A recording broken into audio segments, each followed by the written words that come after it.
안녕하세요 여러분, 다시 만나게 되어서 반갑습니다.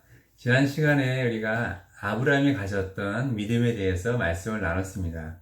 오늘의 제목은 당신의 보물은 어디 있습니까? 입니다.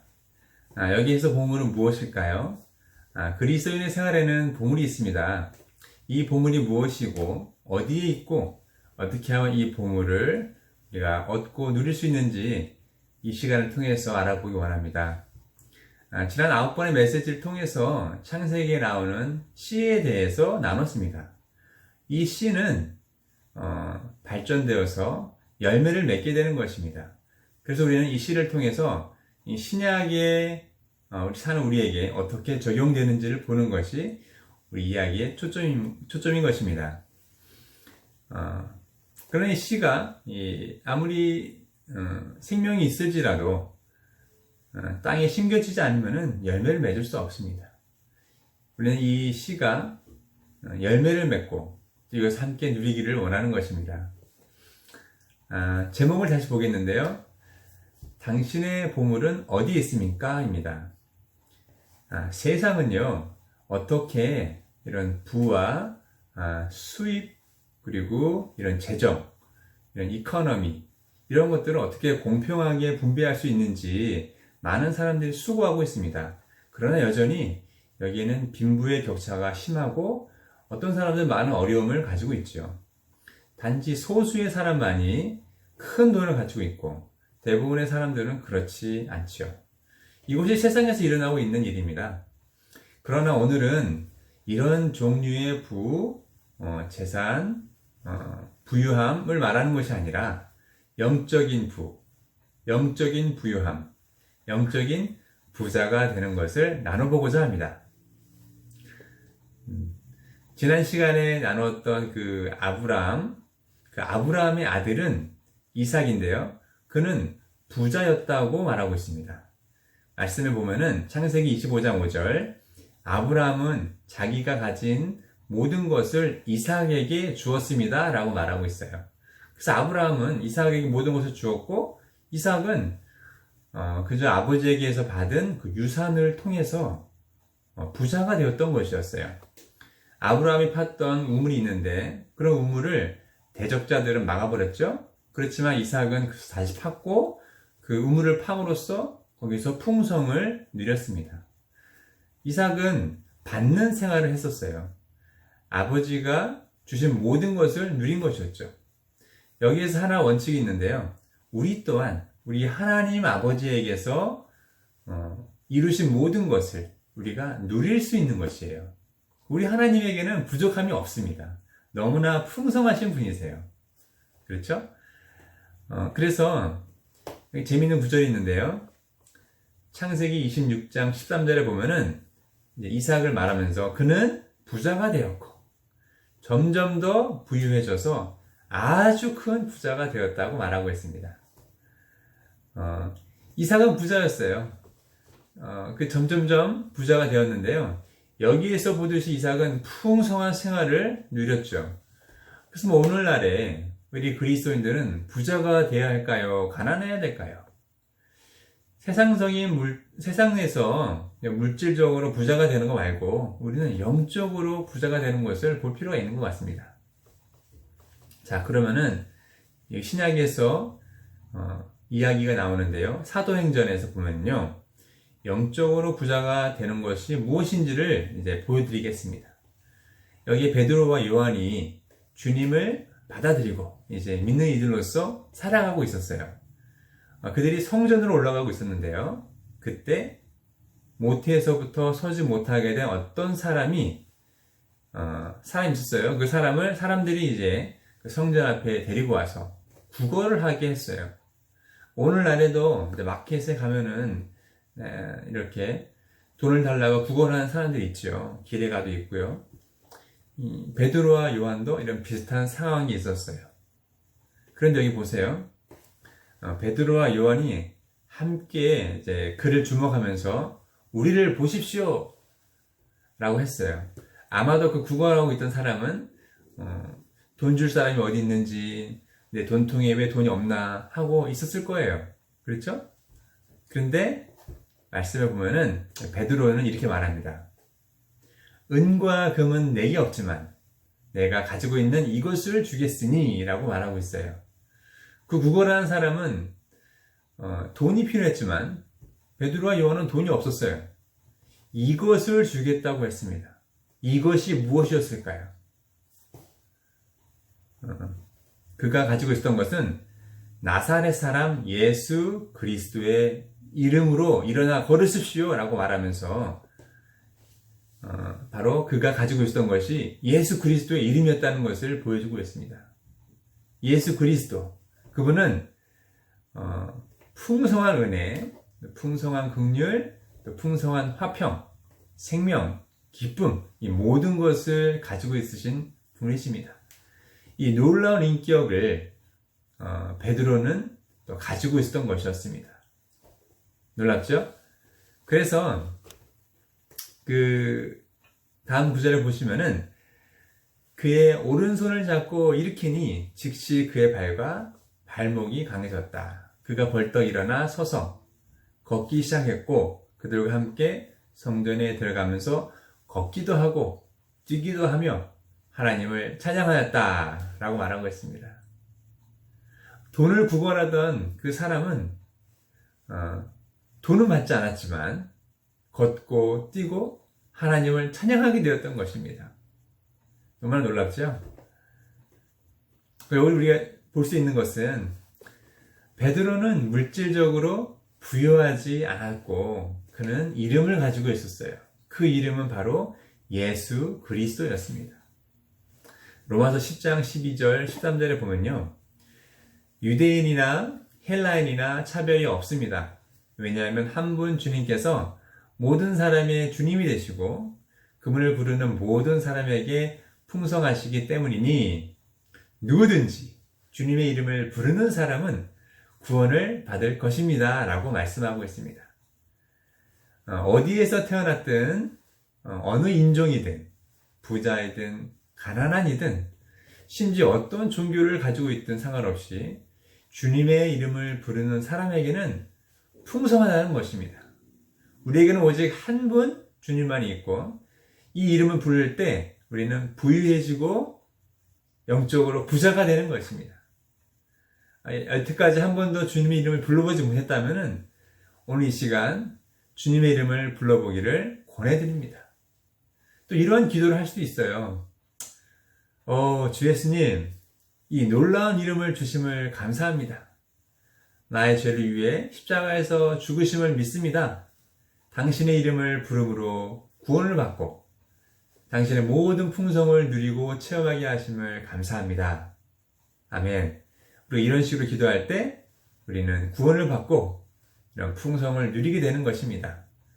주님을 처음 알게 된 사람뿐만 아니라 주님을 여태까지 믿었던 사람들, 10년이고 20년이고 믿었던 사람들도 오늘날에 구원이 필요합니다. 그래서 우리 매일 생활에서 많은 일을 통해서 우리가 구원이 필요하다는 것을 말할 수 있지요. 이것이 첫 번째 원칙으로 주님의 이름을 부르는 것입니다.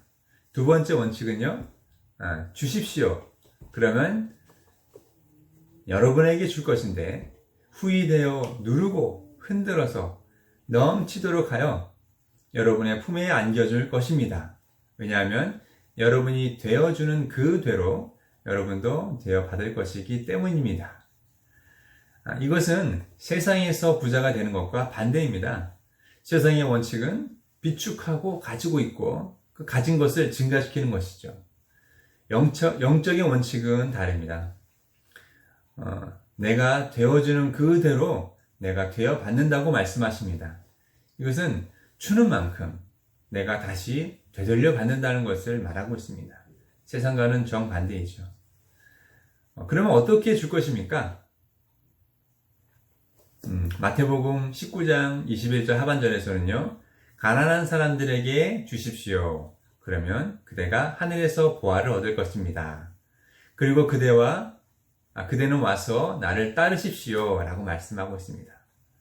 가난한 이들에게 주면 하늘에서 보화를 얻는다고 말씀하고 있습니다.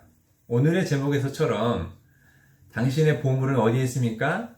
땅에 있습니까? 하늘에 있습니까? 네. 팬데믹으로 인해서 직업을 잃은 사람들이 많이 우리 주위에 있죠. 또 교회 물질이 필요한 어떤 성도들이 있을 수 있습니다.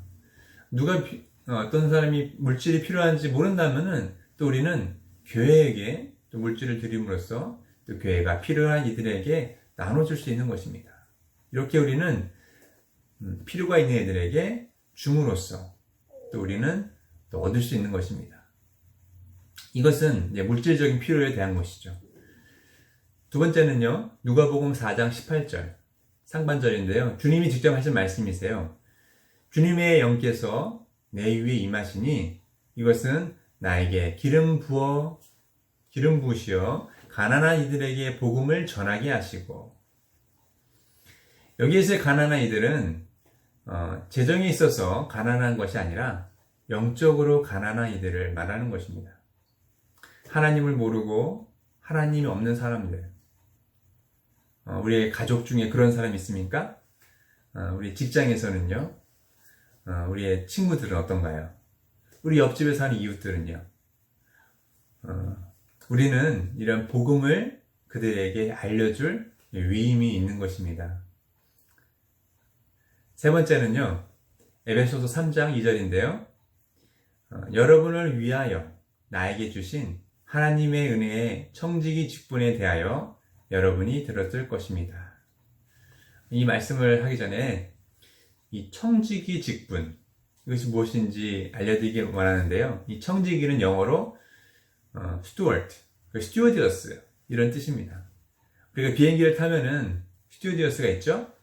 그들은 비행기 탄 사람 모든 사람들에게 필요한 것을 나눠주고 분배해주는 사람들이죠.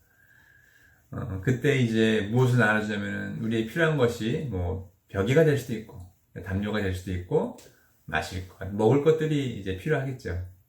심지어 이어폰이나 땅콩 같은 것도 있습니다. 이런 것들을 비행기 안에 있는 모든 사람들에게 나눠주는 것입니다. 이것은 비행기 안에 있는 이 풍성한 것을 공급하고 분배하는 것이죠. 그러면 하나님의 은혜의 청지기 직분은 무엇을 말하는 것일까요? 우리 가운데 있는 모든 이들에게 하나님은 은혜를 나눠주고 분배하는 것입니다. 하나님의 은혜를 나눠주는 것이죠. 그래서 우리는 아직 하나님을 모르는 이들에게 하나님 은혜를 나눠주는 청지기가 되어야 되는 것이에요. 그렇지만 하나님을 알고 구원받은 우리 모두에게 하나님의 은혜가 필요한 것입니다. 우리는 서로서로에게 하나님 은혜를 나눠줄 필요가 있는 것이에요. 아까 처음에 청년들이 찬송을 이제 듣고 우리가 같이 찬송을 따라하지 않았습니까? 이럴 때 우리는 은혜를 얻는 것입니다. 또 제가 말씀드리는 이러한 은혜의 말씀을 통해서 또 은혜를 받을 수 있겠죠. 또 나중에 나오는 또 간증을 통해서 우리는 서로 은혜를 누릴 수 있는 것입니다. 그래서 바울은 그가 받은 하나님의 은혜는 우리를 위한 것이라고 그랬어요. 그렇죠? 여러분을 위하여 나에게 주신 것. 그렇죠? 나를 위하여 여러분이 받은 것. 그렇죠? 우리는 서로 이러한 은혜를 주고 받음으로써 그 풍성이 더 커지고 커지는 것입니다. 에베소서 마지막 3장 8절에 보면요. 하나님께서 모든 성도들 중에 가장 작은 이보다 더 작은 나에게 이 은혜를 주신 것은 그리스도의 측량할 수 없는 풍성을 이방인들에게 복음으로 전하게 하시고, 그리스도는 측량할 수 없는 풍성을 가지고 계십니다. 우리는 이러한 풍성을 이방인들에게 복음으로 전하는 위임이 있는 것입니다. 이삭의 본을 보면요, 이삭은 하나님의 아버지의 풍성을 받지 않았습니까? 우리 또한 우리 하나님 아버지의 이런 풍성을 받아, 그렇죠? 다른 이들에게 나눠주시는 자들이 되기 원합니다. 그분은 은혜가 풍성하시고 긍휼이 풍성하시고 의와 생명과 모든 것에 있어서 풍성하신 분입니다. 우리가 이러한 풍성을 누림으로써 영적으로 참된 부자가 되기 원합니다. 그래서 오늘 우리가 어떻게 부자가 되는지 보았는데요. 첫 번째는 주님의 이름을 부르는 것입니다. 누구든지 주님의 이름을 부르는 사람은 하나님 안에서 풍성하다고 하였습니다. 두 번째는요, 주는 것이었습니다. 어떻게 주죠? 가난한 이들에게 물질을 주는 것입니다. 또 어떻게 주죠? 복음을 전해주는 것입니다. 그렇죠? 그리고 하나님의 은혜를 나누어주는 것입니다. 이렇게 나눠줌으로 말미암아 우리는 더 풍성해지는 것이고 부유해지는 것입니다. 우리가 이러한 이삭과 같은 간증을 하는 자들이 되기 원합니다. 이삭이 부자였고 부유해져서 더 큰 부자가 되었지 않습니까? 우리가 영적으로 부자가 되어서 우리 주위에 있는 많은 사람들에게 이 풍성을 나눠줌으로써 그들 또한 하나님 안에서 부유한 자가 되기를 바랍니다. 다음으로는 유정아 자매님께서 간증을 해 주시겠습니다.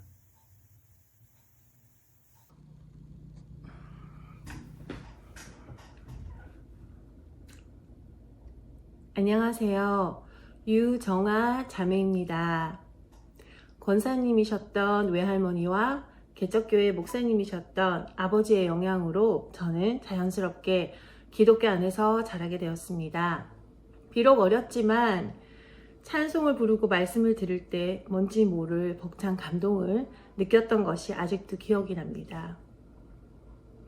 그러나 20대가 되면서 마치 아이들이 어른 음식에 눈뜨며 사탕을 더 이상 찾지 않는 것처럼 저도 세상 일과 즐거움에 빠져 저에게 그리스도는 어릴 적 사탕 같은 존재가 되어버렸습니다. 그럼에도 제가 꽤 믿음이 있다고 생각하였는데요.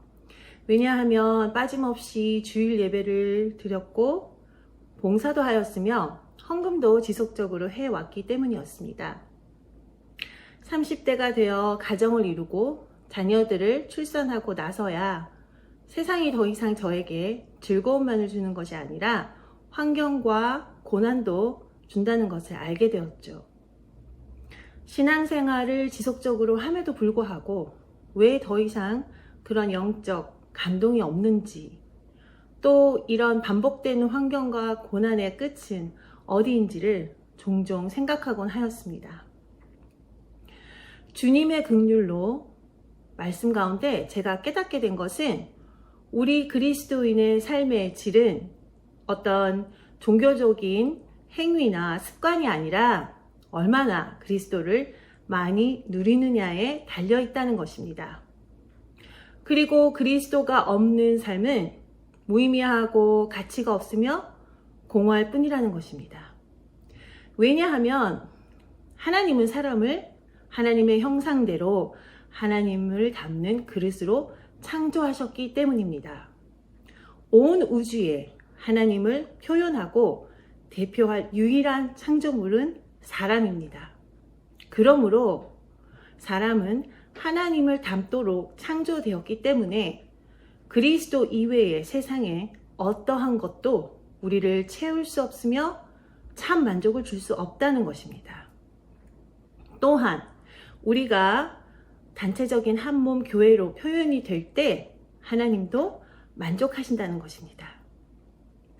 그렇다면 나는 그리스도를 어떻게 담고 누리고 표현하는지, 또 모든 긍정적인 것의 실제이신 그리스도가 내 안에 사시는 체험을 어떻게 하는지 그런 의문이 들었습니다.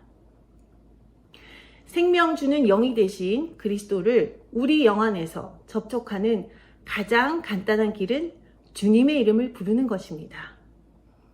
또한 빛비춤을 주사 저를 돌아보게 하셨는데요.